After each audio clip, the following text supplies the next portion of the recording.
Present trend Ghibli images. ప్రతి ఒక్కరు chat జీపీటీకి వాళ్ళ ఫ్యామిలీ ఫొటోస్, వాళ్ళ పర్సనల్ ఫొటోస్ ఇచ్చి జిబ్లీ ఇమేజెస్ కి కన్వర్ట్ చేసుకొని వాళ్ళ స్టోరీస్ లో కానీ వాళ్ళ స్టేటస్ లో కానీ పెట్టుకుంటున్నారు. అండ్ వన్ మోర్ థింగ్, దీనివల్ల స్కామ్స్ జరుగుతున్నాయని కూడా మనకు తెలుస్తుంది. కానీ ఎట్లాంటి స్కామ్ జరుగుతుంది అనేది నేను ఇప్పుడు క్లియర్ గా మీకు చెప్తాను.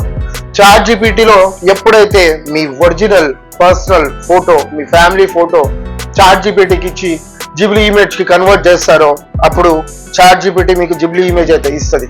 కానీ చాట్ జీపీటీ ప్రైవసీ పాలసీ ప్రకారంగా వాళ్ళకు మీరు ఏ ఇమేజ్ ఇచ్చినా, వాళ్ళు ఏ డేటా ఇచ్చినా కూడా సేవ్ చేసి పెట్టుకుంటారని వాళ్ళు వాళ్ళ వెబ్సైట్ లో క్లియర్ గా మనకు చెప్పడం జరుగుతుంది. మీకు డౌట్ ఉంటే ప్రైవసీ పాలసీకి వెళ్ళి ఒకసారి చదవండి. అయితే ఈ చాట్ జీపీటీ వల్ల మీకు జరగబోయే ఆపద ఏంటో మీకు తెలుసా? సింపుల్. ఎప్పుడైతే నాకు ఒక ఇమేజ్ కావాలి అని నేను చాట్ జీపీటీని ఎప్పుడైతే నేను ఒక కమాండ్ ఇచ్చి అడుగుతానో అప్పుడు చాట్ జీపీటీ నాకు మీ ఇమేజ్ తీసి, ఎందుకంటే చాట్ జీపీటీకి ప్రస్తుతానికి కావాల్సింది, ఏఐకి కావాల్సింది మీ డేటా. ఆ డేటాని మనం ఇస్తున్నాం. సో ఎవరికైతే ఫ్యామిలీ ఫోటో ఆర్ ఏదైనా ఇమేజ్ రిక్వైర్మెంట్ ఉందో అప్పుడు చాట్ జీపీటీ మీ ఫోటోనే మార్ఫీ చేసి పంపిస్తుంది.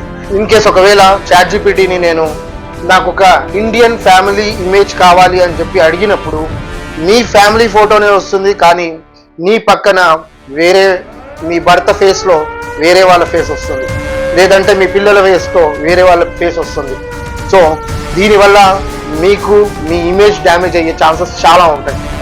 సో ఇది ప్రతి ఒక్కరు స్కామ్ గురించి చెప్తున్నారు, కానీ స్కామ్ ఎట్లా జరుగుతుంది అనేది నేను క్లియర్గా మీకు ఎక్స్ప్లెయిన్ చేసిన. Jai Hind, Jai Bharat, be aware from scams.